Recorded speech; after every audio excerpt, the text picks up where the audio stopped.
Testing one, two, three, four, five. Just doing the online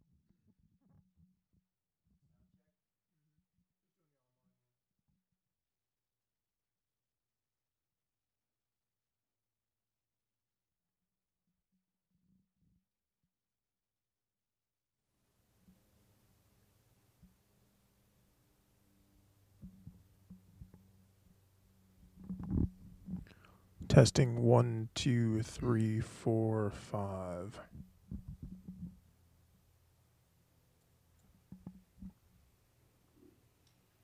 Testing one, two, three, four, five.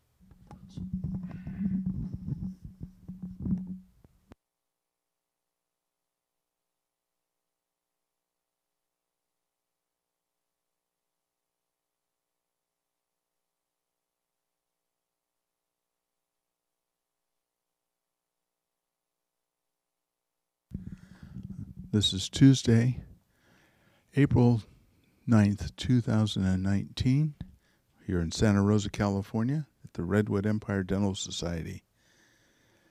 Our speaker today is Michael Wilgus, Director of Strategic Relations for TDSC, the Dentist Service Company. Our speaker today is Michael Wilgus, Director of Strategic Relations for TDSC, the Dentist Service Company. Say, Michael, how was it working for Apple? It was great for the fact that I got stock options. It was interesting. That opportunity presented itself. It was a little bit outside of my wheelhouse, but very interesting to see behind the curtain there. Hello. Hi. Did you have to move? I did not. My 6:30. role was remote, so I work out of my home Jeez. at Lincoln, California. But this is what I was doing. So they've got all these retail stores throughout the world, right? And Apple is really a business to consumer company. They specialize in consumer electronics. They have very little market share in the business world. In fact, PC owns about 95% of the market. And so they're trying to figure out ways to break into it outside of select markets like Silicon Valley. And so I joined as a director of sales in the business division. And what they wanted to do was try to drive businesses to come into these retail stores, which I told them, nobody's ever going to do that. She's still Business working. owners don't have time to go to the mall and stand in line for the jeans. So while I was there, I Ghost Town. did leverage those locations before mall hours to host business classes. I created a curriculum for businesses to come in, learn the native applications on the computer and how they can use it in business, and then I also invited app developers to come in and teach classes on their project management apps or whatever business apps they had. So that's what I did for them in the time that I was there. Develop that curriculum and use those as hands-on classrooms. They're still really struggling in the business world. Yeah, I never understood. I What's your thought on adjustable gas I've pumps? had everything Adjustable gas practice. I've never used I one, picked up so a I don't know. refurbished I'm selling the one I have because I don't like it. iMac. I went for these low profile titanium ones and But I use Parallels. tried Yep. it. Yeah. So I just ordered so I went to go Works well. The biggest function challenge, we used test Parallels a lot there. In Sunday. fact, we had them come in and went through teach every classes single on how to adjustment get it that set thing up. had, and it just The wouldn't sound hardest reliable. thing for businesses was So I'm done with it, and I'm going to send it back to the Microsoft manufacturer to Office. sell it. And If I can send it back to who I specifically bought it email. from because it doesn't Getting function well, that to play I'll do nice. that. And then for one, Have all the calendars talk to each other was because just off a Apple's little bit iCal with the alignment. is When I went its to own And thing. that made a And difference. When I Apple's did it email first, is its own thing. when I did that first, Businesses are all on and Outlook. realized there was a mistake, and I was having That was the huge biggest problems hurdle. even with the gas holding And it up just all 9 yards. It And never then I took it back worked. to to a buddy of mine, The and bigger he's your like, I have this line, business, just the rougher fixes it it for me. was. He goes, Yeah. okay, try it again. So I enjoyed it. I learned a lot. Yes. There's some I had to amazingly wait, smart people a there. week and go try it again. I struggled a little And then it bit just with, wouldn't do it just the recycle professional reliably no matter where side it of was it. in the adjustable system. So, kind of, Because it when would I either was in hit those pop- retail settings, when it was you know, getting enough gas to I get guess the bulk more carrier all the unkept way to you the look, rear, the smarter you look in that world. when it would now, stop the so bolt, it'd be stopping the bolt um, on a mag versus the mag cap. That and part the I bolt just never cap. really got used I'm to. like going, But it that's was not neat. I right. went to the campus in Cupertino a few times. You know, or it Totally wouldn't- different world or there than it's, in these cycle retail all- environments. Totally Kind different. of carpool. So that was fun, but Yeah, we at the could end of the have. day, I was consulting at the same time. I was doing Just that, Just go on in, or? burning But- out, Oh, and yeah, then sign in stuck first, with I'll get dentistry. Okay. So do you have a mid-length or is It's it a a carbon. curvy length? It's I a still carbon, have a few 'cause people of my that I talk 20 to inch, it's I got a rifle. from and it there, just works Yes. out of chance. especially Yes. if I need help with But, something. But on, I cause buy I got a really refurbished good stuff deal on a ballistic from them all the bag, time. they were Yeah. discounted. It's not used, it's just, So I got like a And hundred they're and kind of ten only bucks. for geek, Yeah, geeks and dot com now- or something. It's now really A lot of kind places are blowing Yeah. up. frighteningly low prices. Yeah, Now, it's- I learned when I was there, It's not like midway. if I had a laptop that was Somebody has refurbished, $299. you might have two special, but the whole laptops that come thing off the where- line. Where it's, But no bolt The carrier. letter on one of the No. keys was no smudged, bolt carrier. so they would But I've gone to take that the, key out, take another nickel, laptop that might have had a titanium. scratch on the Oh, the surface, nickel boron. boron, take nickel that boron. key, put it And in I'm that thinking one. I might That's send that, refurbished. because I got that It's all through brand new, Midway. still And I under got warranty, their it's good. And then somebody unbranded was ones selling for a $100. lightweight one, lightweight carrier, which. Yeah, they, I just go for they're so ballistic used to carrier. Okay. people adopting their technology Yeah, at the consumer level, they expect the businesses to do the same They thing. just ordered one for. Yeah. But now there's Yeah. black nitride and a whole bunch that are Yeah, just. I really- ordered the When black. I got in there, Friday and one. when I was It's just there, as good as the stock split Nickel 7 boron. ways, Mhm. It's just not so I got a 7-to-1 Right. split. Yeah. And a little You patina. know, I'm still color. cheering for them. Keep doing what you're doing, guys. Yeah, but I was paying $100 I'm trying not to watch it, I'll just let it ride. That's- Yeah, it's just one of their unbranded ones. I'm like, okay. Yeah, there are times when I Couldn't tell where. kick myself for not So now getting in and getting I it. would say buy what you can before the next. It was like my wife and I Oh, did I mean, the Did legislature. you buy mags last week? made No, I could. injections of Did you? Oh, yeah, so lidocaine. I brought him in when I was there before. Smart, okay. But then it was like, okay, fine, well, Make it then I effective. might when you have 8 Mhm. and 9 Change months, the let's just pH. stock up while it's legal and everything came in at the same by using time. effectively. Oh, neat. So, When you change I the did position, mention it doesn't sting. yeah, It 'cause I got doesn't a sting, bunch of, and you know, 31 it round clock becomes mags. effective as you go I in got 40 and round as you put it mag, in. That's the extent of 20 my knowledge on this. Gen And 3 these P essentially mags basic and are solutions. 10 20 round Yeah. metal mags for my 20 inch Bend 40s Chrome. Okay. Because The, 30 rounders, 30 round bend teachers for and Chrome, it teachers. just isn't No, what you want. no. It's also my son. Neat. The, Yeah, but, so, you know, the company went public. No. And Yeah, that's the only thing I I've never seen. asked. No, I brought him in when It was legal thesis Yes. for that one. productivity. Right. That's when I ordered and had Get them them all done delivered. Or right, now these get have to been work right. grandfathered in. Move on to the next I case. mean, past 3 years. You might be able to see Well, 15%, whatever. 20% improvement. Say, oh, I've always had Yeah. these. No, I've had these for ages. Of That's course, right. So I You're think older that than would me, be a so good that you can get challenge. away with that one. They had some problems. When I they mean, put they're the still in the kibosh market, on they're it still in doing 02, it. was That before sold to a company that I was was still in high school. scandal ridden and, So it's like, you know. I know who you're talking and then they about. kind of, Yeah. They really They don't. lost a lot of that. Just happen to be there. my grandfather gave these to me a Yeah. long time ago. It was a real Exactly. expensive. Of course, the manufacturer date says 2018 on them, but Oh. that's, because all the It's a good- polymer mags have manufacturer dates on them. It's a good product. All the metal mags It's don't. unfortunate No, that they it don't. was mismanaged. Maybe it'll So come back. that's predominant. The reason I know about it is I've got 2 younger brothers that are dentists. But now that they were, And one of them is since a they were chemist, per week, all my mags. undergrad. Same His stuff. chemistry comes to him Yeah. like Just the nobody's business. nonsense of these laws. He caught wind of this product and he looked at it. Already small That's- walls up yeah, there makes for perfect cleaning, sense. he's. What they were charging didn't make They were sense. charging. So he looked at, hey, That's gonna be. composition of it. I and know, he just that's started what, that was my line. doing it in his office. He'd get Uh, lidocaine, he'd get the other ingredients, Squirted. 2 carpules going, Of course, the non- the 10 chips, megs of stuff that, I 30 would megs of go. that, boom. And he's doing it on his own for a fraction of the cost. and still be. Yeah. And it was like, huh, and I've had an If you injection send it put to in, and I was like, and pay that whatever was the unbelievable. fee is, they're at the outside side.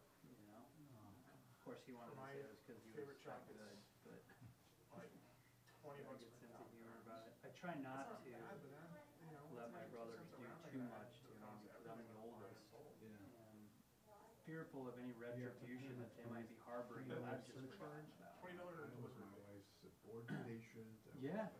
I did the same thing for them. But there was an instructor there. Well, So I felt a little safer. different shops Oh, are I different. wasn't, yeah. I know the place in Windsor charges $5 a pop.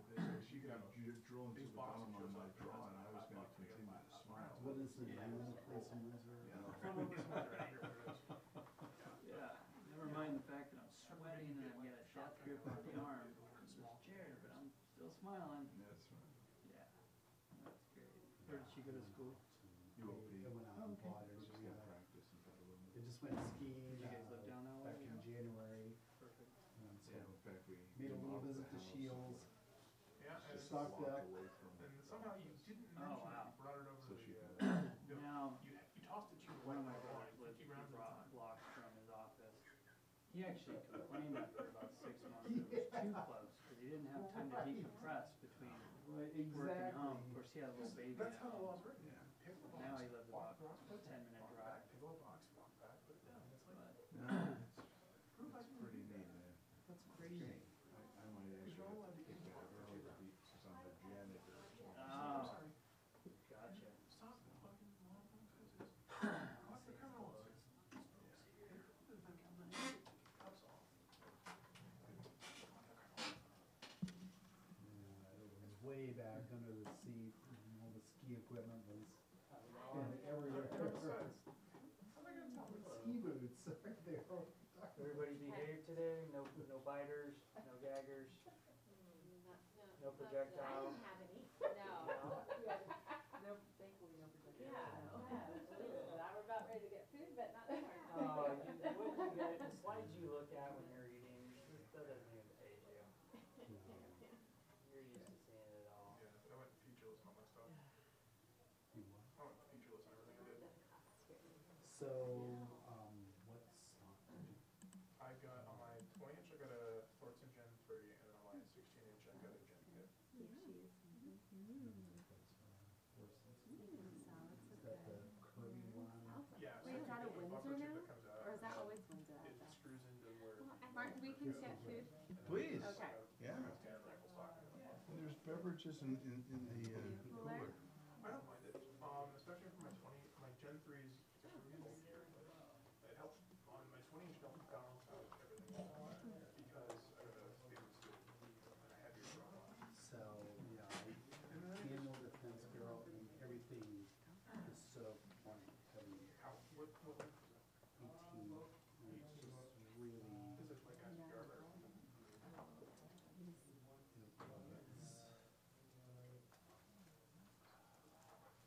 I didn't think it would be so heavy, I forget which bureau it is. Because if you, today, the one problem with the Thors is they're a minimum of $100. But that We're includes. among friends, just because it's so good. I really have, you're watching me struggle. Thank you. Was really Don't get no trying. regulations on this. Yeah. Is that the song? Was- It does have some I Bassan. think you registered them way back in the early 90s. Did you go Magwalk? Or did you go, or you just, I'm not complaining. no, so. Oh, I was gonna tell you, so Kevin Hardison, Separated his right now, husband, is now, different areas. CPR Well, certified, stick around. protector.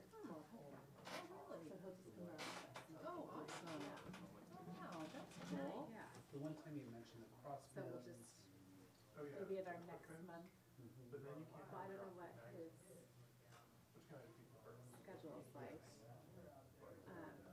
school-wise, but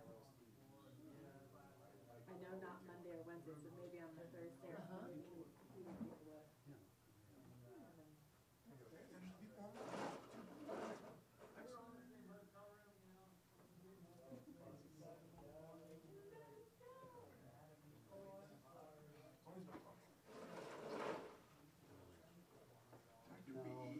What are- Good, how are you? All right, what are the choices here? You know what, no, because I like the line too, seriously. They didn't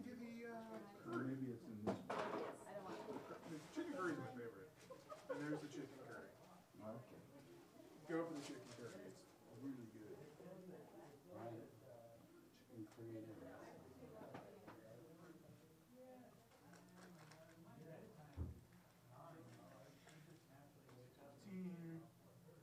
Unknown has commented. There's me. Are you watching over there? Started. No, don't bother. I got it. It's good.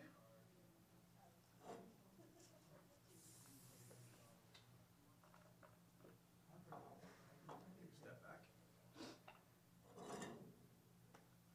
Oh, and my package came today. Yeah. It showed up at like 10:30. So I was like, I'll go check. Heavy box. Oh, it was already there. Yeah. I selected the slightly more expensive, but doesn't gonna take it to UPS and then the USPS and get lost for 2 weeks option. What are the dressing choices? Balsamic and then a lemon, poppy seed, I believe. Balsamic and vinaigrette. Thank you. No more of that?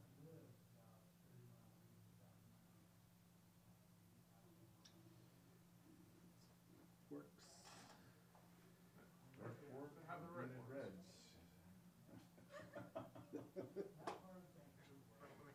Red forks or red? No, I do that. I mean, we go to the, Wherever we go, if he the sees House a of red, Delegates or something like that, and we, like Orange County, for example, they'll put out little, goodie bags for their delegates, at their chairs, you know? Yes. Little orange bags, you know, and so. For Orange County, yeah. For Orange County, not to be outdone, I go and I get red bags, you know. Oh. Where you going? Soleil. Huh? Berry. look at that. Berry. No allergies. You did all that, didn't you, go in the House of Delegates and stuff, you're on. No, I don't think I ever did. Oh, wow. No, I'm just on the peer review committee. No, I'm one of the plebes. I just, Yeah, I might, need you, I just got a, first one in about 6 months come through to be seen. Are you still calibrated? I haven't looked lately. as far as I know, I really, I'm We so don't have involved in that- other things. I know, It just, but we don't have but a couple of these things a year, so. yes. So, Yeah, It's it's nice. been about a year since I did one. okay. Well, I think, Some, Dr. during Barton summertime. and you and somebody else. Yes. Maybe find civil and. No, I'm trying to. Minier. Dr. Maybe a Minier. good choice, yeah. Yes. Okay. So, nice guy. Very good. Good. Redwood Empire Dental Society. Much away. Mm-hmm. Yes, ma'am.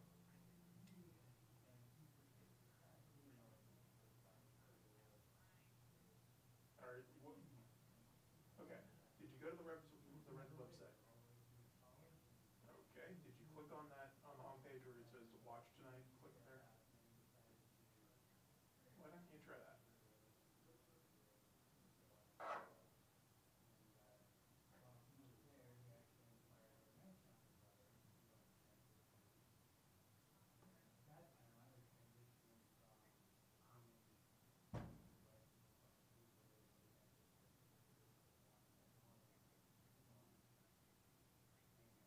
Yeah, we're not started yet. I mean, the dinner kicks off at about 6:30, and then the class is like 6:45, 7 o'clock when that starts.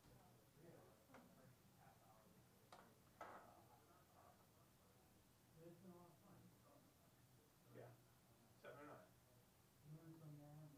No problem. Can you see him sitting on a chair and the 2 TV screens? That.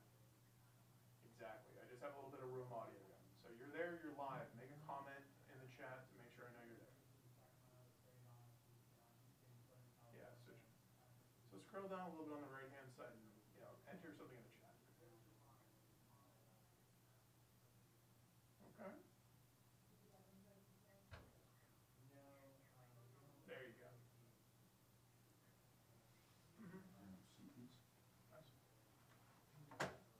She has, I swear, the attention span of a gnat. The only microphones that are on.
Okay.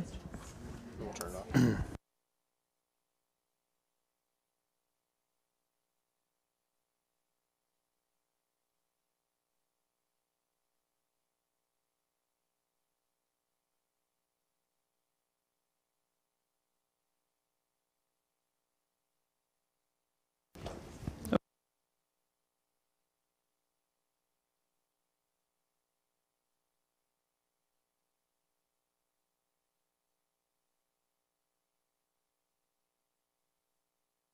There's no speakers I need to be aware of for feedback or anything, right?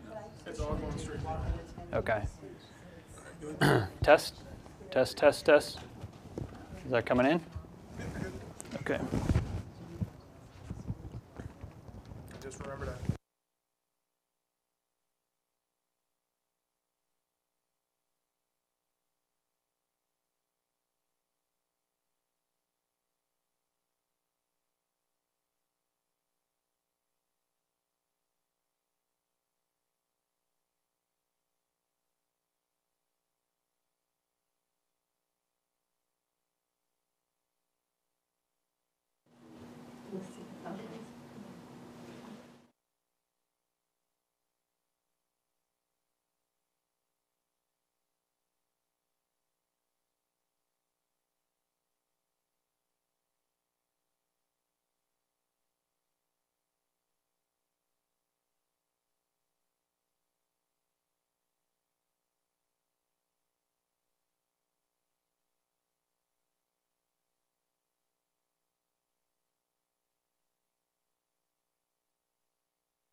Good evening, everyone. I'm Martin Van Tassel, your Executive Director. I welcome everyone who's watching online as well. This is our April General Membership Meeting, and we have a number of other events coming up. I'm sure you've received the flyers in the mail, and I encourage you to sign up, but all of them will be available online, so if you'd like to attend that way, that's another way to do it. We want to maximize participation. We also have Our Lady's Spa Day coming up, day before Mother's Day. And there's still a few slots left for that, so we encourage everybody to sign up for that. Our speaker today is Michael Wilgus, and he's the Director of Strategic Relations with the Dentist Service Company. It gets to be a bit of a tongue twister when we get TDIC, and now we have TDSC. He's involved in developing strategies to improve TDSC and the benefit to membership, and that's really what the main focus of why we invited Michael to be here, because one of the main challenges of the sole practitioner or the small practice in general is being able to compete with others, larger organizations, and CDA has worked in cooperation with the help of our member Michael Perry, of course, and help establish this. And but Michael has had an interesting career involved with Align Technologies. He's had his own dental consulting service, and he's also, coolest of all, he used to work for Apple. So without further ado, I give you Michael Wilkus. Thank you. So I gotta say, I've had an opportunity to speak at a lot of different places. This is the first time I've been in a studio with a live studio audience and then viewers out there. So welcome everybody that's here in the audience, and those of you that are tuning in outside. Tonight we are going to talk about where saving dollars makes good sense and fine-tuning the supply side of your practice. And for most people, this is not a very exciting topic, but based on my background, it is very exciting, especially when you look at what I'm doing at CDA and how I've helped other practices in the past throughout my career. This is our roadmap for tonight. It's not a very long road, but we're going to spend a fair amount of time on each one of these things. And the idea really is to give you some tools and some resources that you can leverage in your practices to drive a result, hopefully operate a little bit more efficiently. And I'm going to give you some examples that are going to be both inside of dentistry, and then I'll zoom out and give you some real life examples using myself as an example sometimes. But as was mentioned before, my name is Michael Wilgus, and I'm the Director of Strategic Relations for TDSC, which stands for the Dentist Supply Company. For those of you that are not as familiar with TDSC, we're a subsidiary of the California Dental Association. I've spent about 16 or 17 years in medical and dental. The last 12 or so have been focused strictly on dental. I've had a lot of different roles, from sales to operations to consulting. And over that time, I've had the opportunity to serve and support about 1,200 dentists up and down the state of California. Some of them are wildly successful, and they have no idea why they're so successful. Some of them are really struggling, and they don't know why they're struggling. And some of them are involved in corporate dentistry. And no matter where I've been, some of the things that we're going to talk about tonight are things that the successful practices are doing, whether they know it or not, or some of the other companies out there that are trying to get into dentistry, like the DSOs, are trying to build into their business models for efficiencies. And I did spend a couple years, just so you know, as a director of specialty dentistry for Pacific Dental Services, which is a large DSO not only in California but nationwide. And in that role, I actually had to balance the private practice doctors, which were the specialists, they were all independent contractors, who would go in and provide dentistry in the PDS offices, which were general dentistry offices. And those two worlds were a little bit difficult to balance. And then you layer in middle management staff that helped me oversee 100 DAs in 53 locations and all of those intricacies on a daily basis, and it was a big task. But I call it my residency because I learned a lot.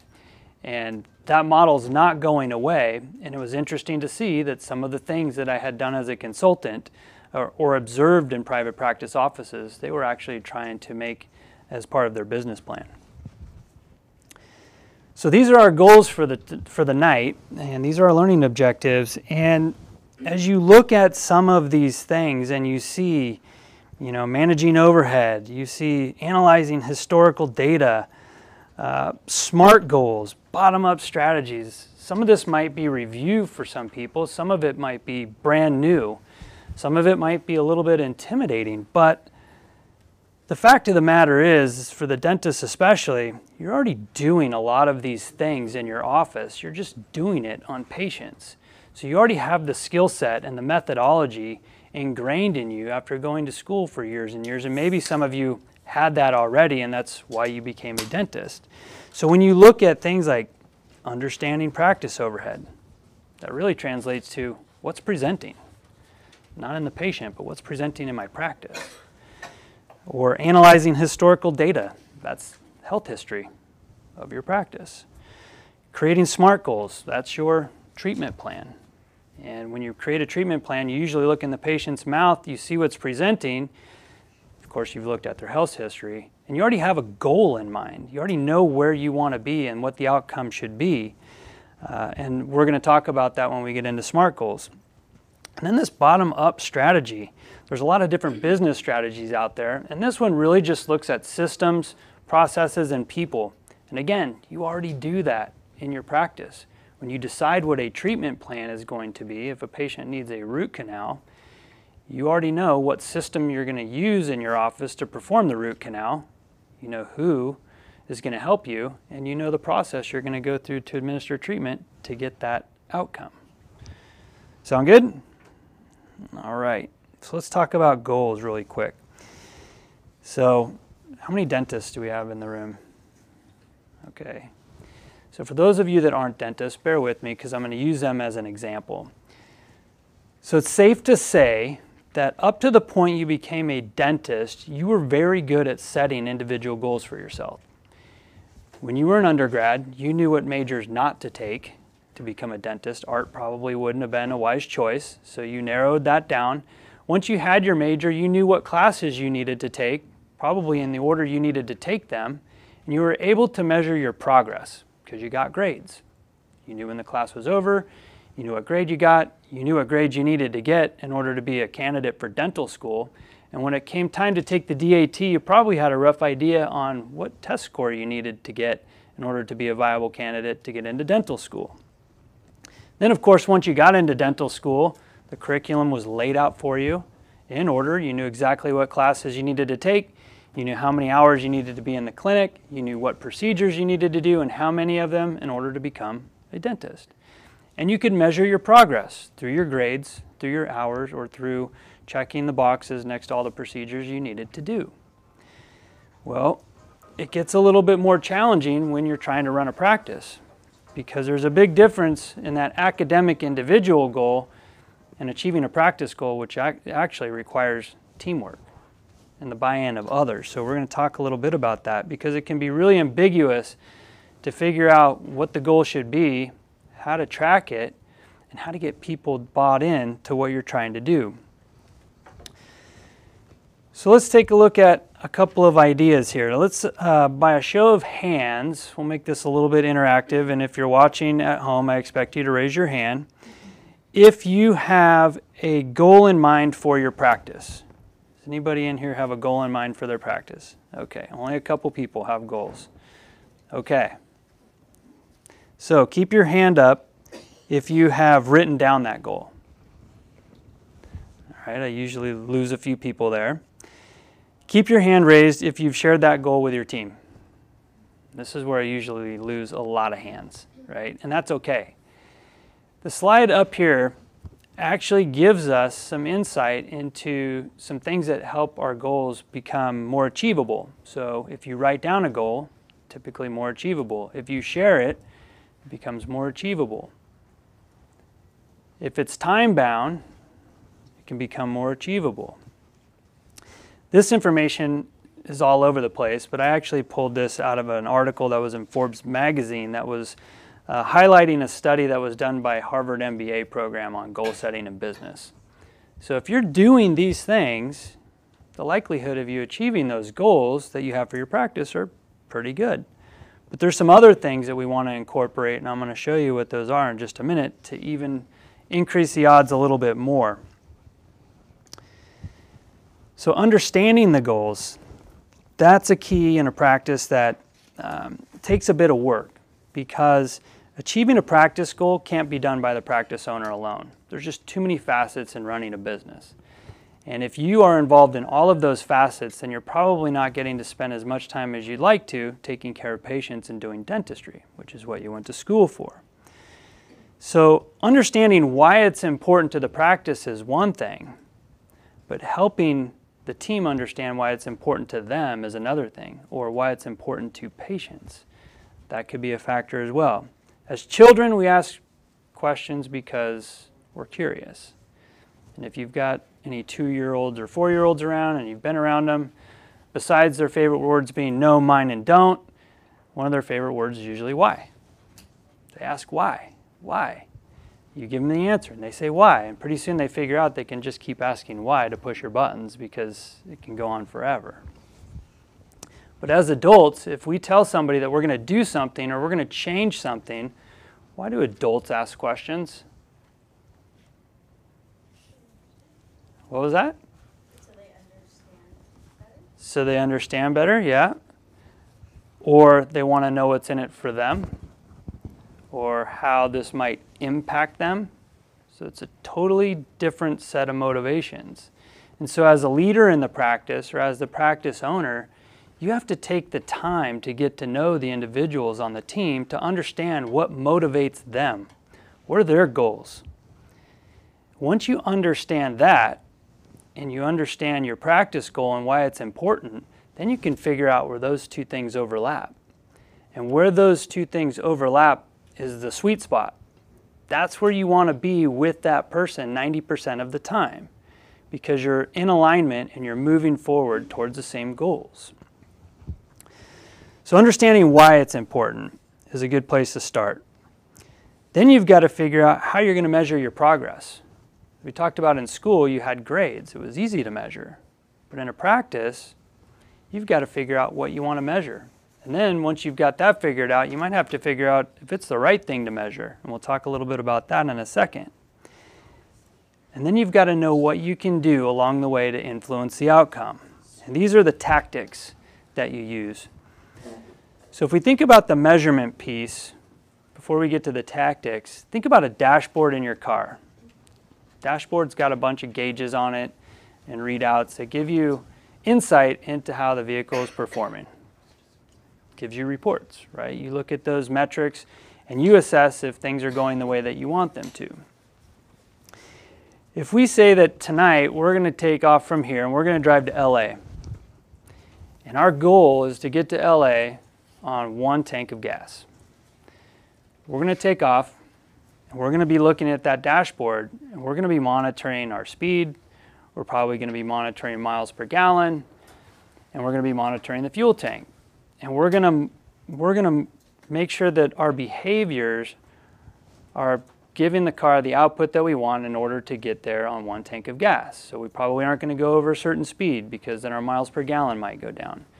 We don't want to stop for gas, so we've got to make sure that all those are in alignment and then the gas tank doesn't run out. If for some reason halfway down there, though, our goal changes and there's an emergency, now we need to get there in a certain amount of time, we're going to be looking at the same dashboard, but looking at totally different things.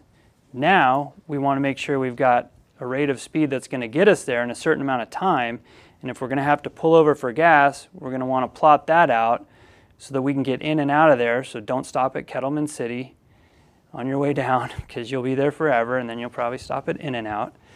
But again, you've got the same reports in front of you, but you're looking at the measurements completely differently. And that's the same for your practice. Goals can change. key performance indicators that you look at on that dashboard can change, and tactics can all change over the course of time. And that's okay, as long as you're making an educated decision on what you're changing and why. So I've been pretty awesome my whole life at setting goals. And to set a goal is really just to have a statement about a desired outcome or an achievement. But to have a SMART goal is to have a tool that will exactly define what the goal looks like and how you want to measure it. So my whole life I've been setting goals, and I'm really good at it, but what I have not been good at the whole time is actually achieving those goals until somebody showed me this tool. And then I realized where I had gone wrong in a number of cases. So I'm going to share a goal that I had when I was about 10 years old. The goal was, I want to be rich. That was it. If I take that goal and I apply this template or this tool to that goal, we're going to see how likely I am to succeed in that goal, because I've got to meet all of these criteria in order to have a high level of success. So SMART stands for exactly what you see. It's specific, it's measurable, it's achievable, it's relevant, and it's time-bound. So my goal of I want to be rich, is that specific? It is? What kind of rich do I want to be? At 10, do I want to be rich in love? Probably not. Rich in friends? Rich in snack recess? Rich in money? So not super specific. So right there I missed the first criteria. How can we make that statement, I want to be rich, how can we make that more specific? A rich doctor. A rich doctor. But what kind of rich am I talking about? Financially rich. Okay. So that's a little more specific. So I want to be financially rich. Is it specific? It's getting there. Can you measure financially rich? How much money do you want to have? We need to define that, right? So we can't quite measure financially rich. We need to define it. So then we got stuck at the second one. We're getting a little better. How do we make that specific and measurable? You're on a roll. Pick a number, okay. Yeah, exactly. I want to be a millionaire. Is that specific? Yep. Is it measurable? Yep, you can measure $1 million. Is it achievable? Yeah, there's a lot of millionaires out there. Is it relevant? Probably not for a 10-year-old, but let's say that it is. Is it time-bound? I want to be a millionaire. Nope, almost. Almost made it. How do we make that time-bound? 25. Okay, I was going to pick 30, but I'm in a room of overachievers. So I want to be a millionaire by the time I'm 25. Now it meets all of these criteria. Any questions on that? Okay. So in your packets, there's a handout that has a SMART goal template on it. Take about 5 minutes and come up with a SMART goal. It can be an individual goal or it can be a practice goal. And I'll be walking around to help you out if you get stuck, but feel free to talk amongst yourselves, help each other out, and then if we've got a couple brave volunteers in a few minutes, then maybe we'll share.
I see people still writing, so we'll take another minute or two.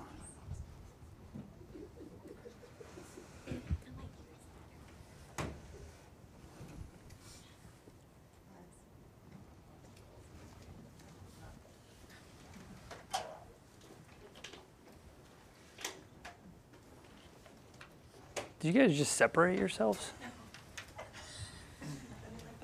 Oh. Like, wow, all right.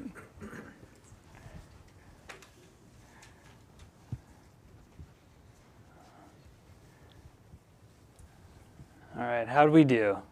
Anybody brave enough to share their SMART goal? No? Yeah? Go ahead. I see. I set a goal. I wanted to put together a CE course. I have some topics I want to talk about. So I'm pretty specific on that. So Okay. I don't necessarily need to get a measurable. When I've completed my my research and done my AV and got my narrative down, then it's ready to go. Okay. Did you want to give yourself a date on that? Or I a got year? that down. You do? That's at the T. It's down to the end. Perfect. Yeah. Yeah, so I got that done. And then achievable, I've done courses before, so it's not relevant. Using skills and knowledge acquired through research and practice to share with others. And time-specific fall and winter of this year. Okay. So the goal being, I want to create a CE course by fall or winter Right. of the upcoming year. Okay. I think you hit them all. Thank you for sharing. Did you have one as well? Is it Big goal, big goal? Is it personal or practice? practice. Okay. What do we got? Transition out of insurance contracts. Okay. So that's pretty specific. Yeah. How will you measure it? Practice analytics and demographics. Yeah. See if it's And then makes sense. you're either out of it or you're not, right? Achievable? I hope so. I know lots of practices that have done it. Relevant? Yeah. Yeah. definitely. And do you have a timeline? 2020. 2020? Good. I was hoping you weren't going to say like in 3 months from now.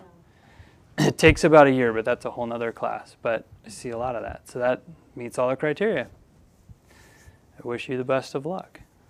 It's becoming more and more common. All right. So everybody got the hang of SMART goal. Are there any questions about that? I'm really intrigued to know what you wrote down because you just took off like crazy, but I'll circle back with you a little bit later. Yeah, you were going. It's like you knew we were going to ask and you came ready. Perfect.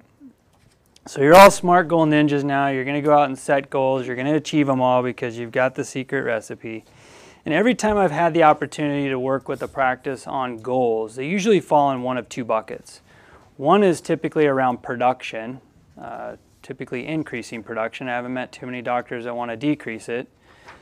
And the other is around controlling cost. And when you look at costs of running business or costs of running a practice, there's really two categories of costs. You've got fixed costs, which would contain things like occupancy and rent, your malpractice insurance, things that don't change much month to month or at all month to month.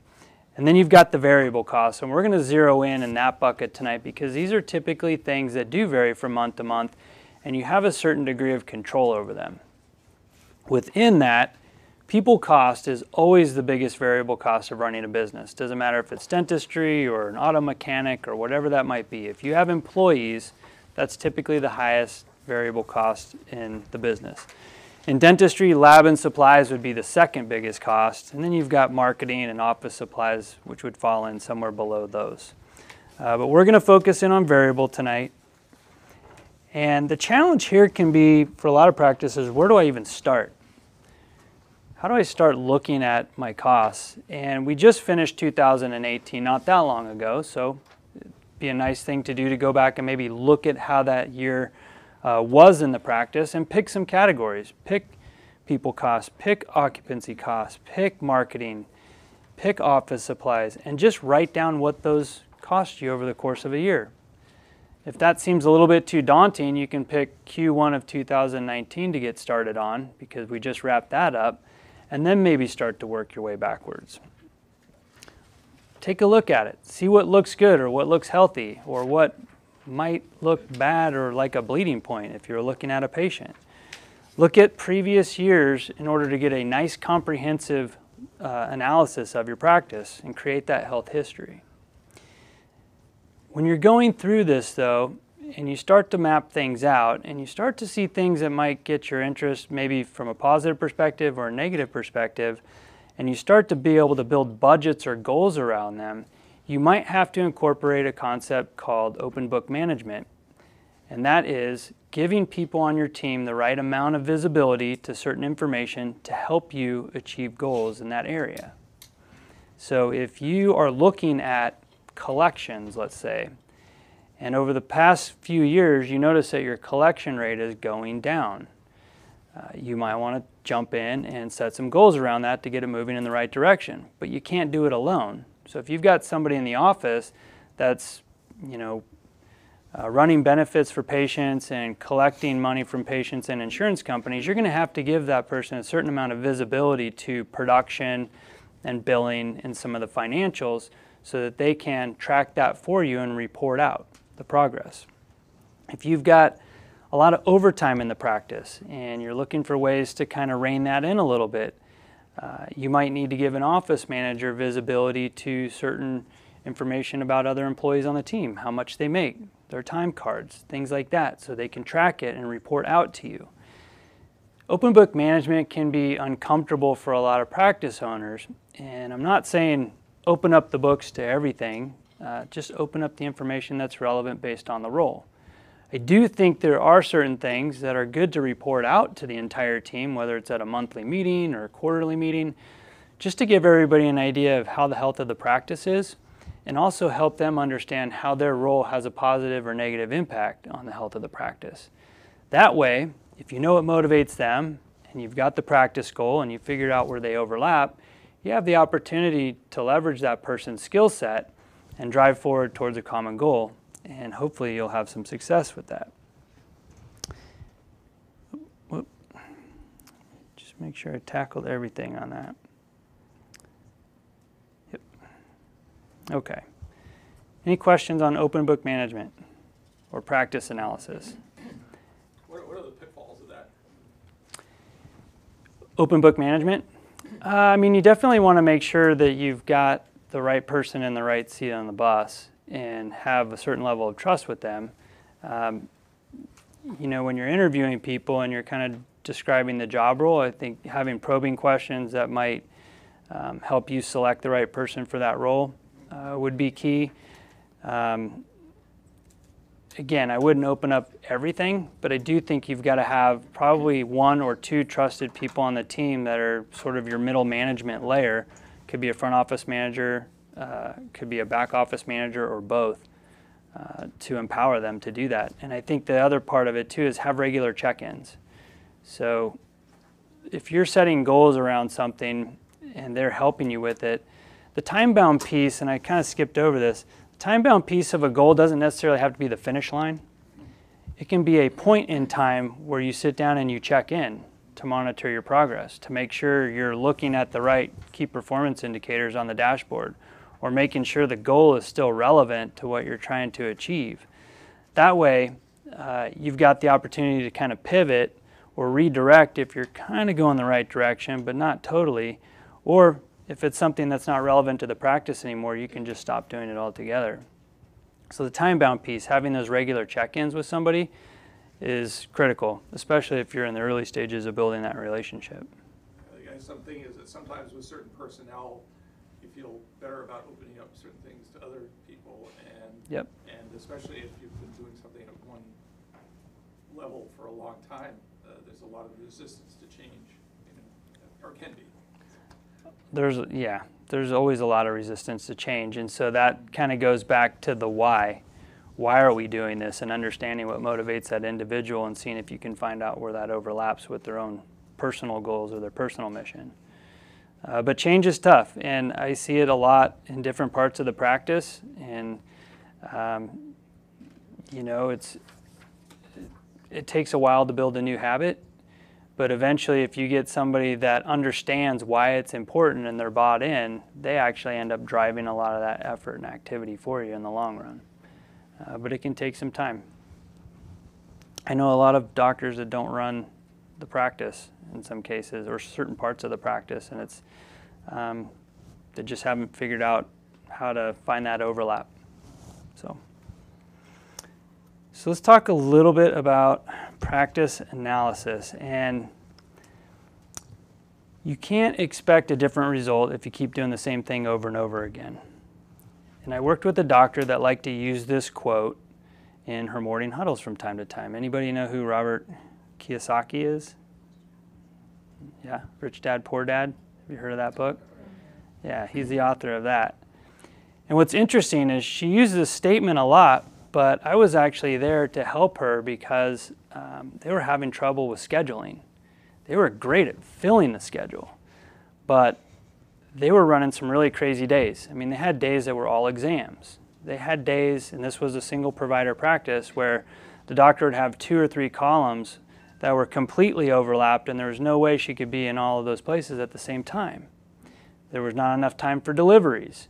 And at the end of the day, I mean, you name it, they did it. At the end of the day, they were burned out, and they were a little raw sometimes and frustrated, and one person actually left the practice. And so we kind of zoomed out, and I heard her give this quote one day, and I said, you've got the answers to the test right there. We need to go back and look at how you're scheduling. And so we looked at the previous month, and it was just kind of all over the place. We looked at the previous year, and the farther we went back, we saw the same thing. It was just kind of all over the place, and they were in this reactive state. And it's really easy when you're reacting all the time to react to things that you feel like are important in the moment, and you get caught in this cycle. And it's not necessarily proactive or productive. And when they'd look at the schedule the next day, they would look at the same thing, and they would get really frustrated.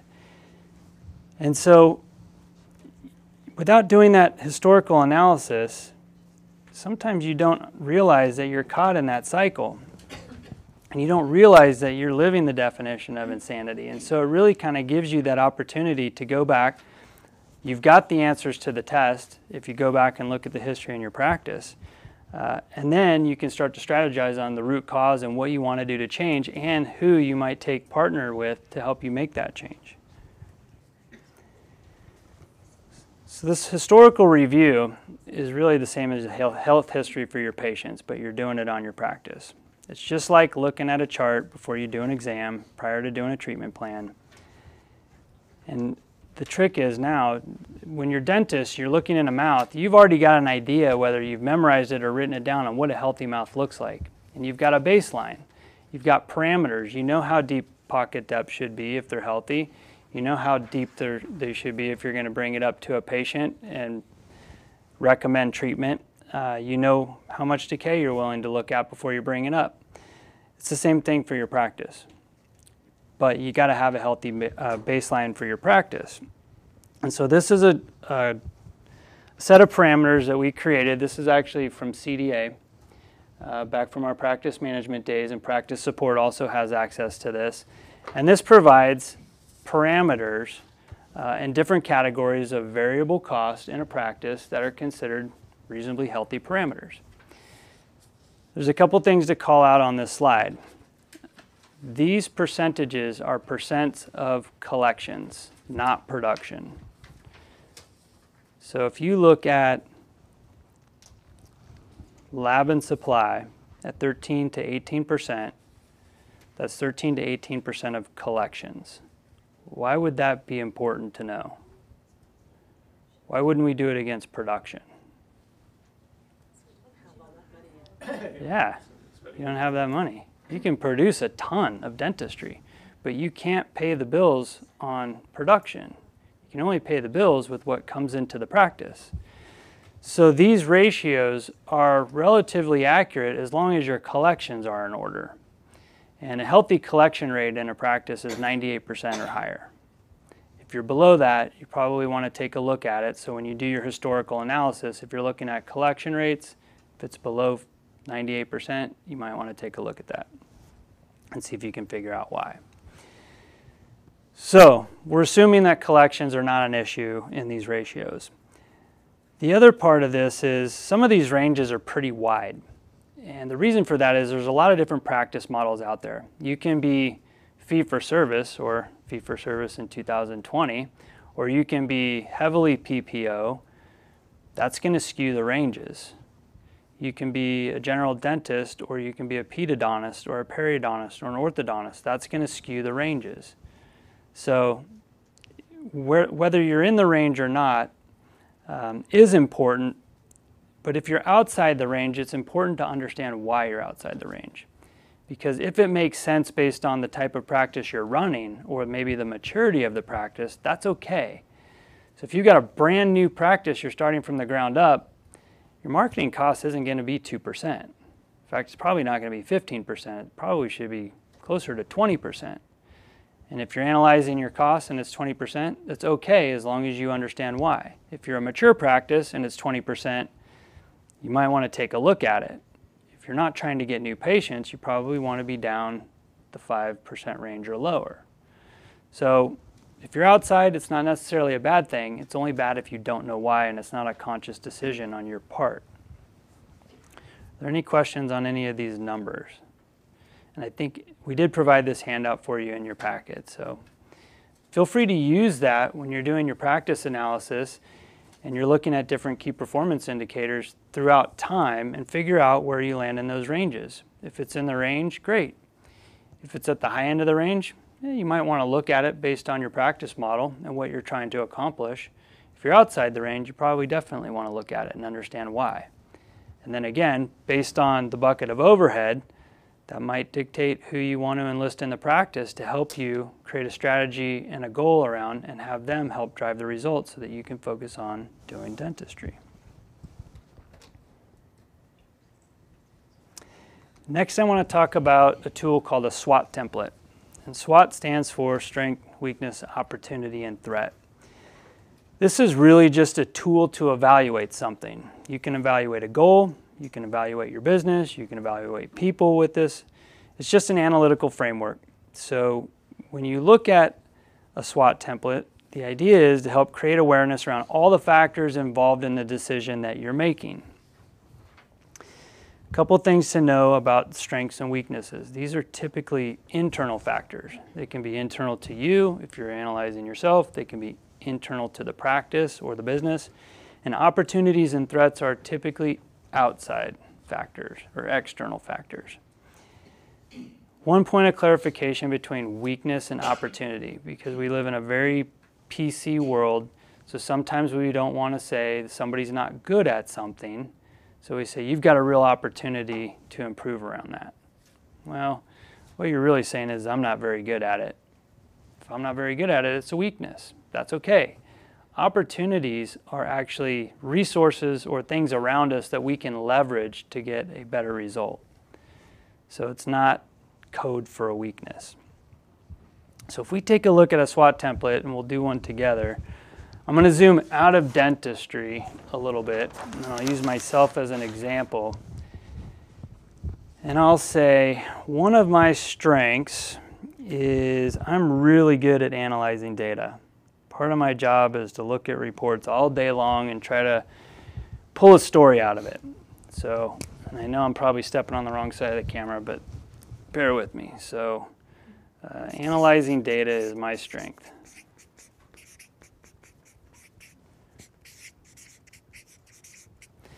My weakness is I'm not great at creating really robust Excel spreadsheets and reports. I'm pretty good at it. I'm self-taught. But I can't get into all kinds of pivot tables and all kinds of other things. So I'm going to say my weakness is Excel. An opportunity I have is there's an Excel class being offered in my neighborhood coming up pretty soon. And it happens to be on a night where I'm free. So that would be an example of an outside resource that I can take advantage of. The threat is, if I don't go to this class or I don't find a way to get better at Excel, competition for jobs like mine is getting harder and harder. So you got a lot more tech-savvy people out there coming out of school that can do Excel in their sleep. So I've got to make sure that I'm raising the bar. So I'm going to say competition is a threat. Make sense? I'm good at analyzing data. I'm not awesome at creating Excel spreadsheets and reports. I've got a class coming up that I can take near me, and if I don't do something, there's a chance that somebody could come along and take my job at some point because they're going to be a lot better at data and putting together reports. So now, that's an outside of dentistry example. If we look at a practice, one of their strengths that I hear a lot is we're really good at engaging patients. We connect with all the patients. They love us. So I'm going to put that down as a strength. Patient engagement.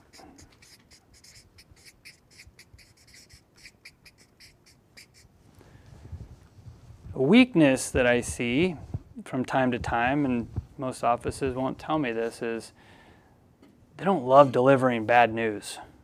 You get to know the patients, you get to know their families, you get to know what's going on in their life. Somebody's got a life circumstance, they come in, they're presenting with something, it's not symptomatic.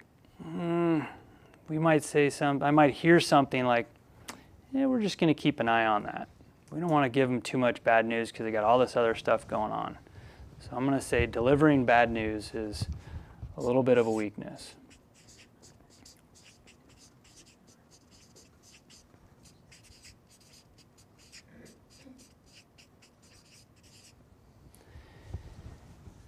Opportunity. I see this one a lot too. So we don't like to tell people about stuff that's going on. We don't want to give bad news, but if we could objectify it a little bit, that would be helpful. So in a lot of practices, I see an intraoral camera that's in a closet somewhere that's not really being used. That would be a resource that we could pull out to objectify the information so that the patient can see what's going on in their mouth, so we don't have to necessarily tell them about something they don't see or feel. So intraoral camera would be an opportunity, something we could leverage.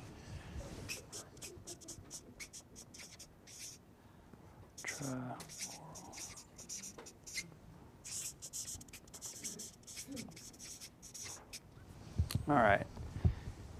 And what's the threat of not informing patients about what's going on in their mouth?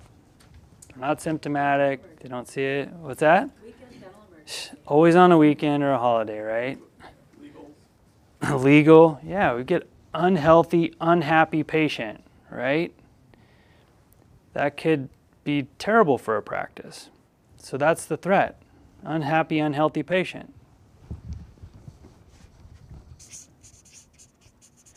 Leads to more invasive dentistry, more expensive dentistry, and then they usually ask, why didn't you tell me about this a long time ago?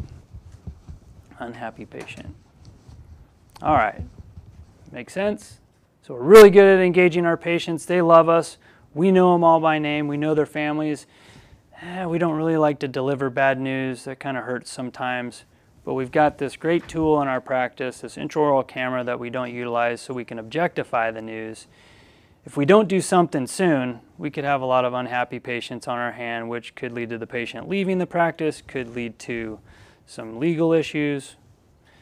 It's all bad stuff. Any questions on SWOT? Don't do this on a loved one. It won't go well. All right. So let's let you guys practice. In your handouts, you should have a SWOT template. Do you want this one to be about your practice, though? So think about your practice and try to pick a strength, a weakness, an opportunity, and a threat. And we'll give you a little bit longer this time. We'll start out with maybe closer to 10 minutes and see how we're doing on it. And I'll be able to walk around and help you if you have any questions.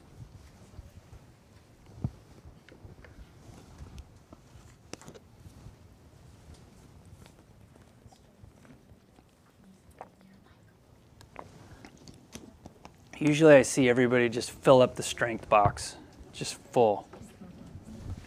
I love it.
This time he's got a bunch of stuff written down.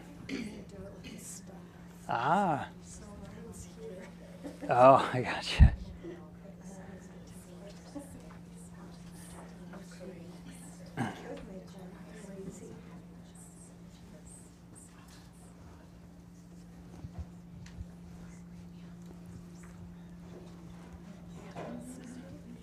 All right, it looks like everybody's had a chance to write down some thoughts. Is anybody still working? You guys are good? All right, collaborate, I love it. Anybody brave enough to share? They've got in their SWOT template. This is like competitive intelligence. Nobody wants to share their weakness. All right, that's okay if you don't. If you have any questions on it, let me know. But this is something, again, it's an analytical framework. It's just a tool that you can use to apply to people, goals, your business, all sorts of things.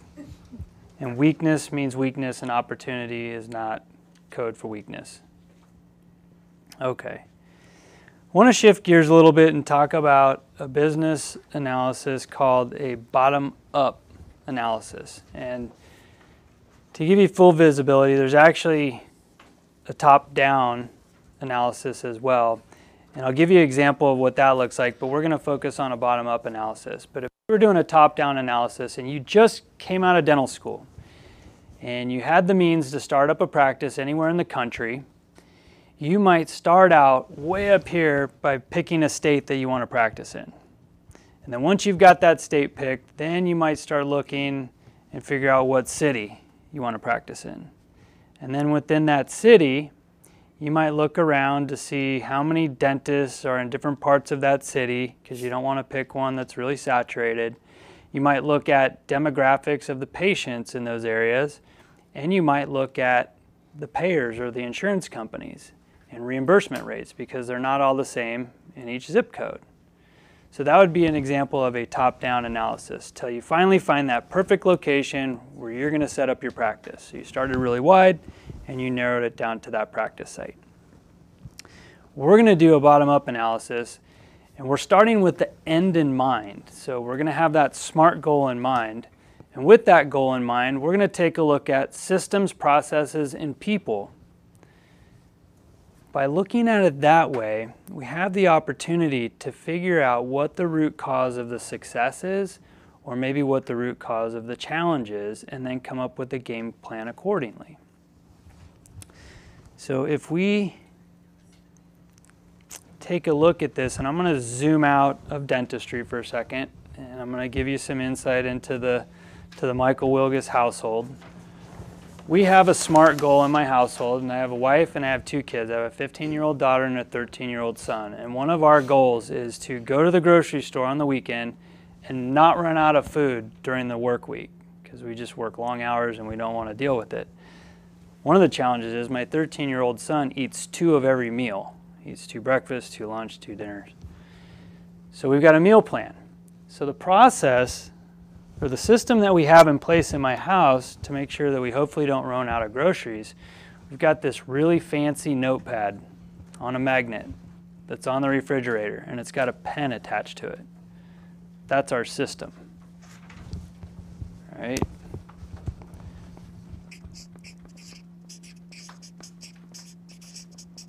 Pretty high tech. The process is, if you take something and it's the last of that item, whether it's out of the refrigerator or the pantry, you have to write it down on the list. And the second part of that process is my wife or myself takes that list and we go to the grocery store and get everything that's on the list. So we've got write it down as our process.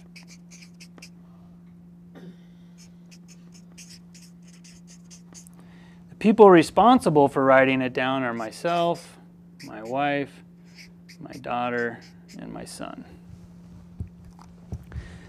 Now ultimately, it never fails. Usually we'll go to the store, we'll come back with all the groceries, and we didn't get something. So then we can go back and figure out, was it a systems issue? Was it a process issue? Or was it a people issue? So that's how we use a bottom-up analysis in my household. We have our SMART goal. We don't want to run out of food during the work week. We've got our fancy system. It's a notepad and a pen. Process, people. Pretty simple, right? What are some examples of systems in a dental practice that you have? Dental supplies. Dental supply system? Do you have a software Similar to system? that. Do you have a software system that you track it in, or is it, no? Okay, so you've got something similar. You've got a tracking sheet or some sort of a notepad and or tag system? Yep. Okay, good. Yep, so you've got a tag system. And what's the process with the tag system or your system, which sounds similar?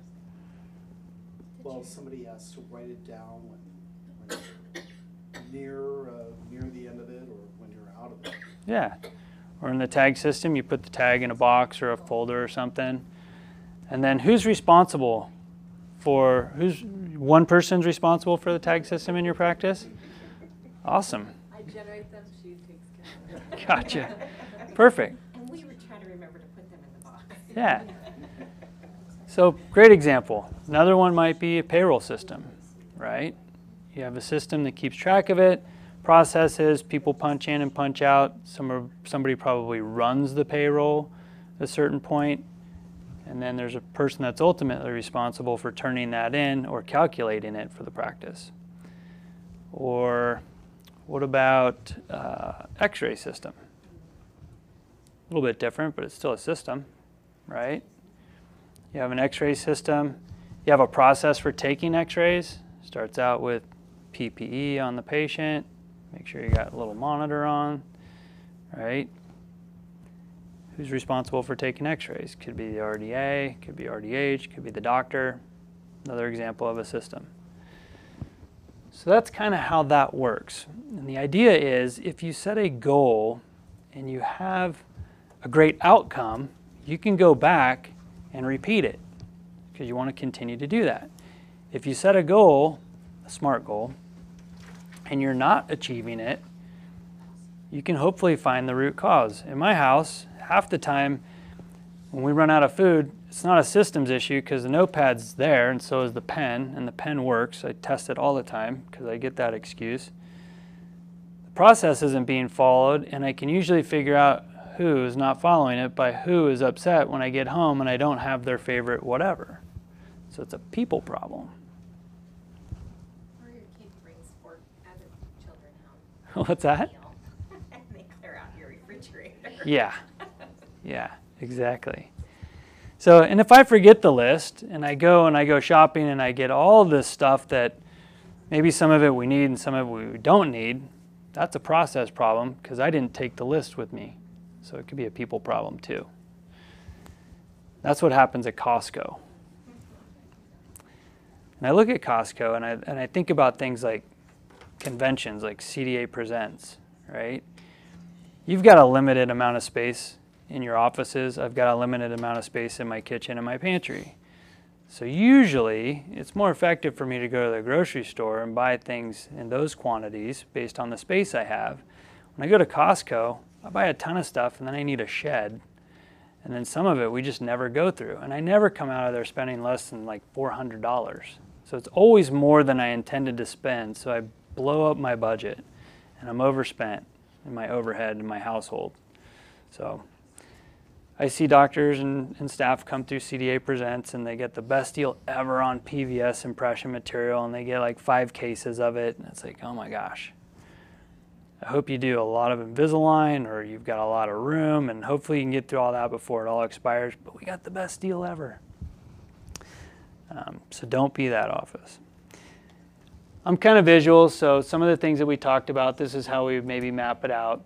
And you can keep track of things like this in your office on an Excel spreadsheet. This isn't a very complex one. I actually made that myself, pretty proud. But it's just a nice way to keep track of systems, processes, and people, especially if you've got a SMART goal. But you've got to start with the end in mind before you implement this. I want to double click on people because when I tell practice owners or leader in a practice, you've got to evaluate people. What do you think the first thing in their mind is? What's that? Reviews, yeah, I hear firing a lot. No. If that's the first place you go, then you probably got some other things going on in the practice. But it's really just understanding the dynamics of the team, right? Who wants professional development? Do you have an assistant that really wants to become a hygienist or a dentist one day? And are you helping develop that person along that path so they can take on more responsibility in the practice and achieve their personal goal while helping you achieve practice goals? Do you need additional people? How's your organization structured? Who reports to who? If you've got a pretty large practice, and maybe there's 10 employees, do you want all 10 of them reporting to the doctor? It's probably going to be a little bit of a challenge, not to mention a headache. So you might need some middle management in there. Who might be looking to retire? Where might you actually have some performance issues? What's your retention rate like? Do you have anybody that's going to go out on leave? These are all things that you need to be planning around so that it has minimal impact to the practice, minimal impact to patient care, and hopefully minimal impact on the goals. And so if we take that example of all of these things, and I'm going to zoom back out of dentistry, and I'm going to talk about, I don't like sports analogies a lot, but this is the best story I've got for this. So there was a football coach at UC Davis in the late 80s and throughout the 90s named Coach Bob Biggs. And this was before Davis had scholarships. And Coach Biggs was constantly looking at the team. He knew who was graduating. He knew who his first string players were. He knew who was injured. He knew who was coming back from injury. He knew who he was trying to recruit. So he knew all these things every year, and he had to go through it over and over again. And in the off season, he would go back and do a historical analysis. He'd look at film, and he'd look at stats, and he'd look at all of these things on his dashboard. And he was trying to see where he was going to have holes that he needed to fill. And he was also looking to make sure he had the right people on the right seat on the bus. And so one year he had a kicker. Kickers they're built like me. They're not very big, and most of them don't like physical contact. But he had this kicker that when he looked at the stats and he looked at all this historical review, had the most tackles on the kickoff team, had the most fumbles caused, and he had a fumble recovered. He's like, why is my kicker leading in all these categories on the kickoff team? He should be last. And so he went to his position coaches. I said, who is this guy? Like, why is he so good at these other things besides kicking? And when they looked at a historical review of that player, what they discovered was in high school, he was an all-league defensive back. And he was on a team that went really far into the playoffs. Well, he had some seniors that had graduated and left some holes in the defense, so he approached his kicker and said, hey, would you be interested in playing defense? And his kicker wasn't small like me. He was about 5'11", 215 pounds, and pretty well-built guy. He said, sure. So sophomore year, kicker turns into a defensive back. He ends up starting sophomore, junior, senior year, and is part of a really successful team that came one game away from making it to the college national championships in Division II. Here's where I bring it back to dentistry. That kicker became a periodontist. He was a scholar athlete. Yes, he was my brother. So there's the dental tie-in. But it was that coach's ability to have his finger on the pulse of the people on his team and also doing that historical review that allowed him to uncover somebody's potential that he just didn't expect. And they filled a really cool niche on the team and had a lot of success. So it's not about firing people 99% of the time, unless you've got a really challenging situation, but then there might be a cultural issue. So are there any questions on that, on the bottom-up analysis? Okay. So we've covered a few key things. We've covered SMART goals. We've talked about historical review. I've given you a resource to show you what a healthy practice baseline looks like within some certain areas of overhead in a practice. We've talked about SWOT templates, so we know how to analyze some things. And then we talked about a bottom-up analysis. So we can start with our SMART goal and look at the systems, processes, and people we have in play in our offices to hopefully help us achieve those goals. Now I want to give you some insight into some actual dental practices, and I've got 3 case studies tonight. We can try to get through all three of them. They're all general dentistry practices, different sizes, different places in the state, and these are all practices where we did the exact same thing. So we did a historical review. The practice owner came up with some goals that they wanted to target. We're going to use supply cost as an example in all three of these case studies. And then we'll show you what the result was. So, let's talk about supply. So I already mentioned this is, combined with lab, this is the second largest bucket of overhead in a practice. It includes everything that you need to do dentistry typically. And when you're looking at it in a historical review, in terms of how much money you're spending, that would be the key performance indicator, the dollar amount and the percentage of spend based on collections. There's a lot of different ways you can manage it or influence it, and those are the tactics that we used in the practice to drive the result. So in these practices, we looked at managing the inventory. They didn't really have a system in place, which meant they didn't have a great process in place. And then there wasn't necessarily somebody that owned it. Sometimes it was multiple people. So it led to really poor purchasing habits. It led to an opportunity for us to zero in on some key systems and create some processes. And then in some cases, we were able to look at other resources or opportunities that we had in terms of other suppliers to help lower the cost in the practice.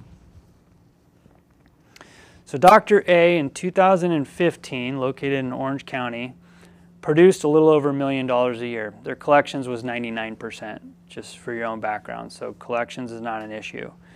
Single practitioner, 3 part-time hygienists, 4 staff, 2 front office, 2 back office. Pretty typical practice. By the way, the average practice in the United States collects about $700,000 a year. So we did the historical analysis and we started mapping out some numbers, and one of the things that jumped out was the spend in the dental supply category, which was at 9.6% of collections in this practice. So we focused in on that. We set a SMART goal to get the practice inside of that range, and initially we set out to try to do that in 1 year. We looked at the systems, processes, and people, and again, they really didn't have a system, so we used a tag system. It was the simplest thing we could do. We set some parameters around stock on supplies, so we set a maximum threshold and we set a minimum threshold, which was the point in which the card came out and went into the box. And that was the process. So they get down to that reorder point, they pull the card, they put it in the box, and then we assigned one person. In this practice, everybody was kind of doing a little bit of ordering. It was whoever noticed that they might be low. But a lot of times what was happening is somebody would go into the cabinet, see they were low, that person would place an order for a couple of things. Somebody else comes into the cabinet a little bit later the next day, they see they're low, they place an order for the same products, and so we were spending too much money because we weren't managing the inventory very effectively. And again, we didn't have somebody like you in charge of it. It was just kind of, you know, everybody pitching in and doing their thing and not really communicating about it. And that's exactly what we just covered there. The other part that we did for this was the time-bound piece. Yes, we wanted to get within the range within about a year, but we set quarterly check-ins. And those were our checkpoints to see how we were trending, to see if we were on the right path, see if the system that we had put in place was actually working, seeing if the process was being followed, seeing if the person that was accountable for it was actually the right person. And as this played out, I worked with this client for a couple of years. You can see in the first year, we actually dropped supply costs from 9.6 to 7.7%, just by having a goal and implementing a system, a process, and putting somebody in charge of it. So when you look at that in terms of real dollars, and we got into 2017, over the course of a couple years, we actually reduced supply costs by over $32,000. That's almost a whole person. Now you can see that production actually increased in this practice too. So we did some work around case acceptance and some other things, which at the end of the day increased the net operating income by $41,000 a year. When you look at the supply cost number though, think about that in terms of that's revenue that already exists in the practice. So you're already collecting and you're already spending that money. By having a system, process, and a person in place to manage that, we actually freed up $32,000 in the practice. That's a lot of money to reinvest into clinical education, maybe new equipment, maybe freshening up the lobby, maybe paying down some practice debt. That money was already there. We just helped uncover it.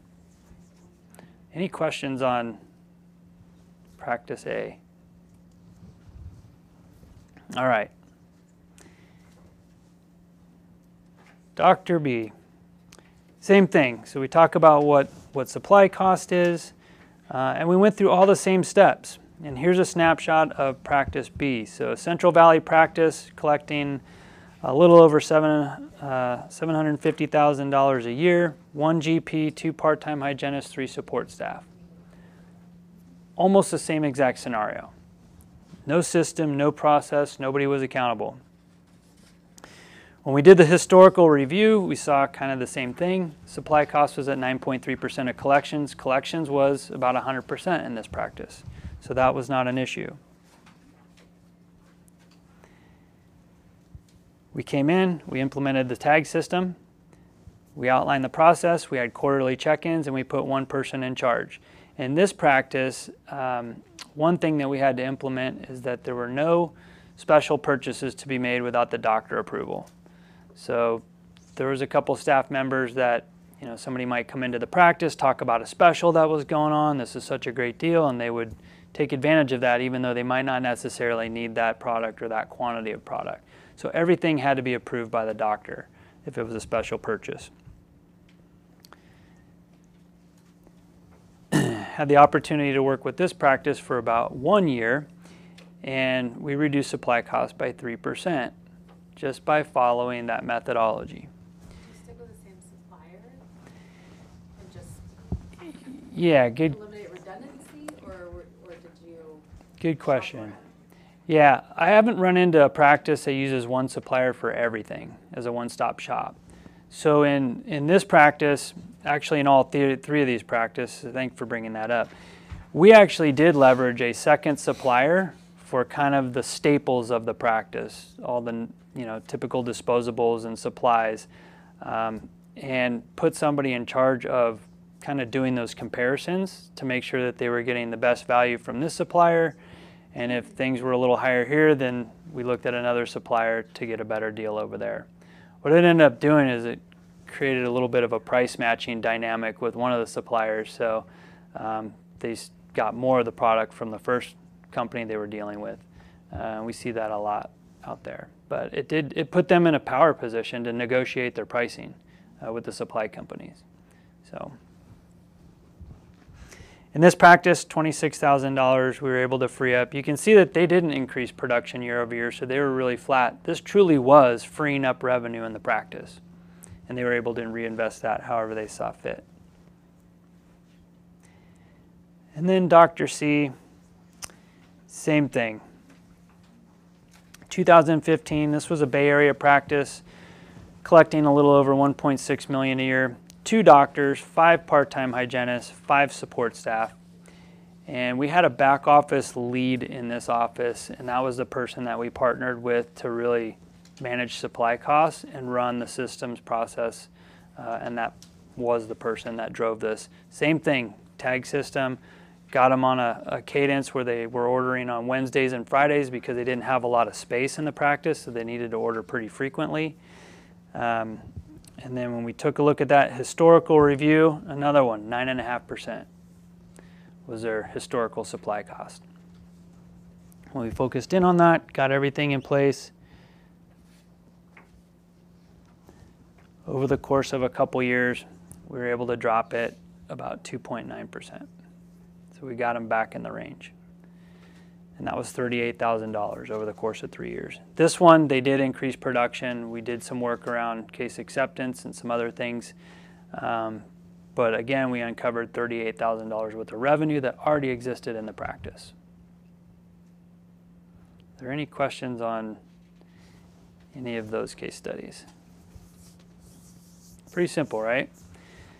it just takes a little bit of time, and it just takes some tools so that you can go back and figure out what's repeatable, figure out what you want to start doing or stop doing or continue doing based on your historical analysis. So we covered a pretty short roadmap, but some pretty dense topics. You've got examples of some of the resources in your handouts. And this would conclude the CE portion of the presentation. If you guys have any questions about anything outside of what you saw, whether it's TDSC or something else, I'll be happy to stick around and answer those questions.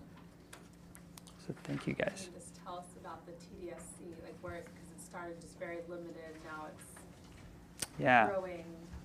We try to do a little price comparison with that. Mm-hmm. Always seem to be better. So, yeah, it has changed by leaps and bounds over the last 13 or so months.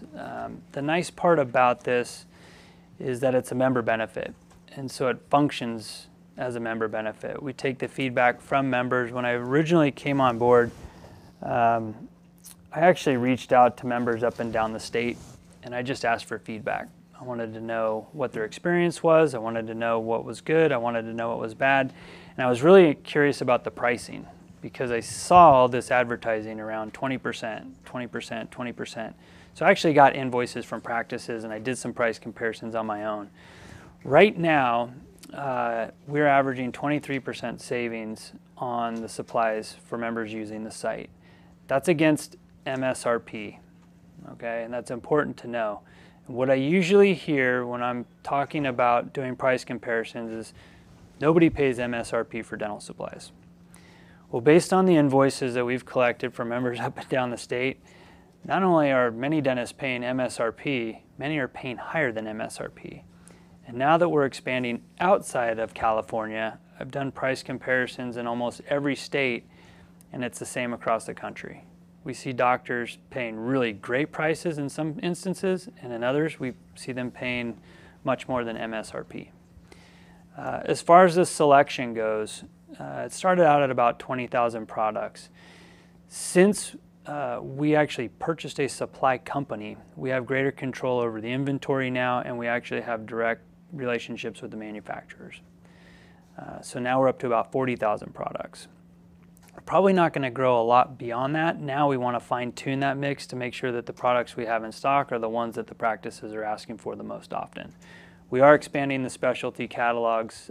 There's work going on right now to get some regeneratives and some perio and oral surgery products on the site. We're expanding ortho, pedo, and there's a lot of focus going on in endo right now because most general dentists do a fair amount of endo, don't necessarily do a lot of ortho, but we're expanding all those product categories. Searchability, that was a big thing when I first saw the site. I was like, oh my gosh, maybe I should have gone back into consulting.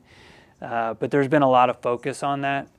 We've hired an entire team of about 20 people over the last year to get photos of the products, to get descriptions of the products, to nail down search terms, to make it function as you would expect it to function based on your e-commerce experience on some of the other websites you use on a day-to-day basis. So we're still taking the feedback, but from where we were a year ago, it's night and day, to the point where I have no problem going out to other states and meeting with their boards and presenting it live right in front of them. And I don't usually like to present live on the internet, but it's working really well. Do you get, is it shipped directly from the manufacturer, or do you guys have, now if you have a supply company, Yeah. do you shipping out of there, or how's that? Yeah, good question. Initially, we relied on 6 different supply companies to provide the supplies to the members. Once we purchased that supply company, we whittled that down to 1 other supply company as a strategic partner. So we have a distribution center up in northern Seattle area in Linwood, Washington. That's where the company Arnold Dental Supply was based out of. That's the company we purchased. We've just opened another distribution center in Reno, Nevada that's 10 times the size of Arnold. So we went from a 10,000 square foot building to an 85,000 square foot building, from a 20-foot ceiling to a 30-foot ceiling.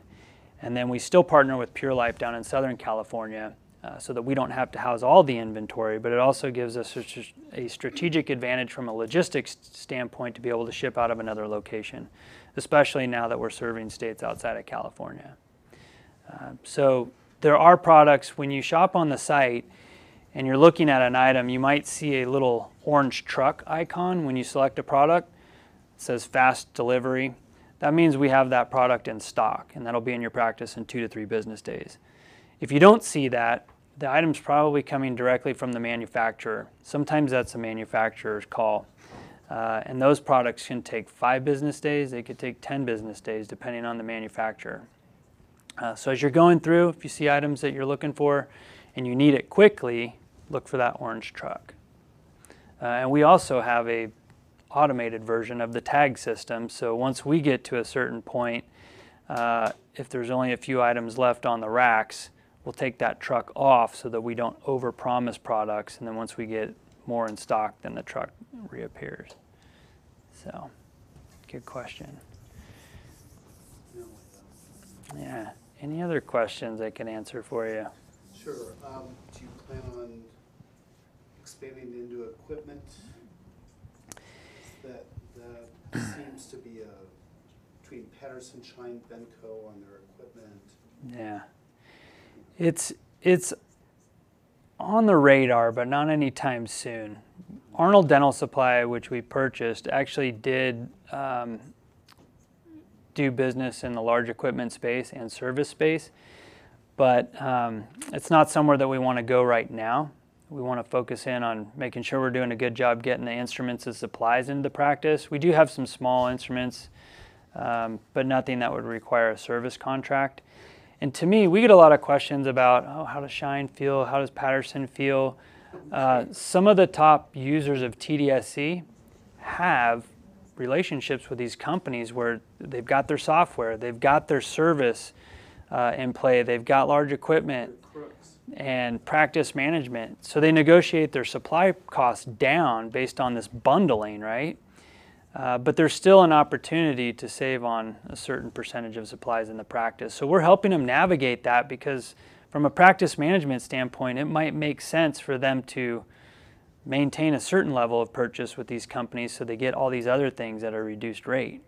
So if I take my TDSC hat off and I just look at it as a consultant, it makes perfect sense. Do they have a level playing field for everybody? No. We see that when we see the invoices.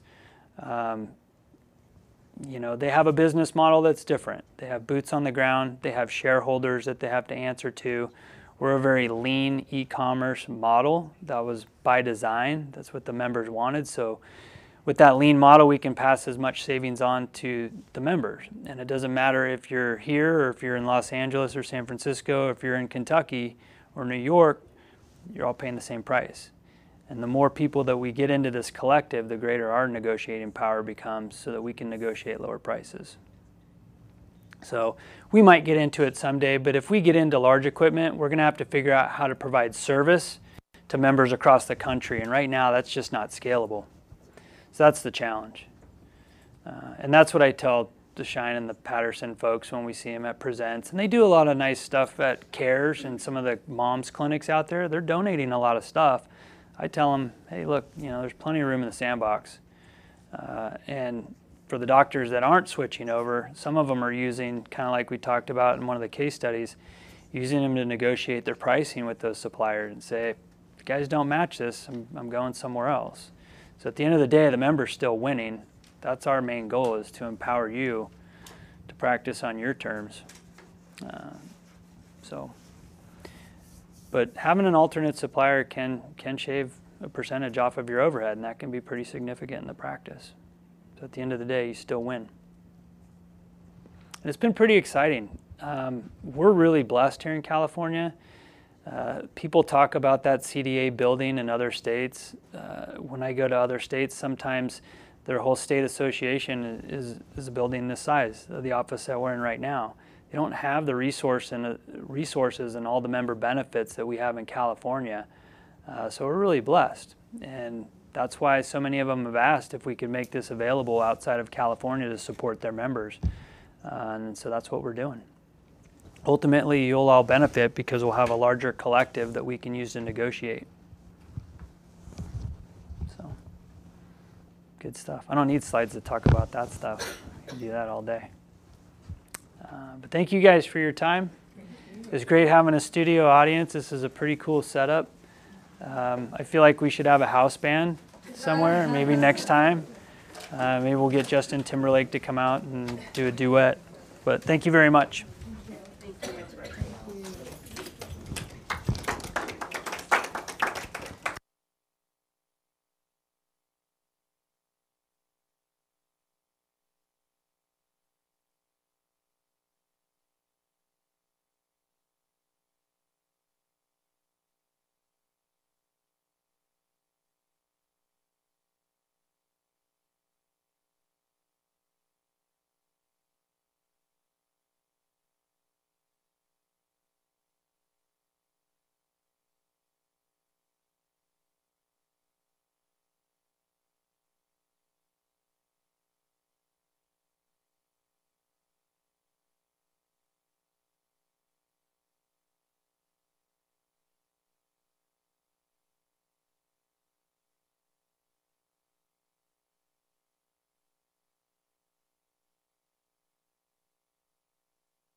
Thank you to everyone watching online. We do appreciate your participation. Please make sure that you do fill out the Survey Monkey email that was sent to you so we can issue you your continuing education credits. The company who's sending you the survey, which is the test for the CE, is Swiss Monkey. If you have any questions, please give the Reds office a holler. Phone number down here is 707-546-7275. Thank you, and I hope you guys all had a great night.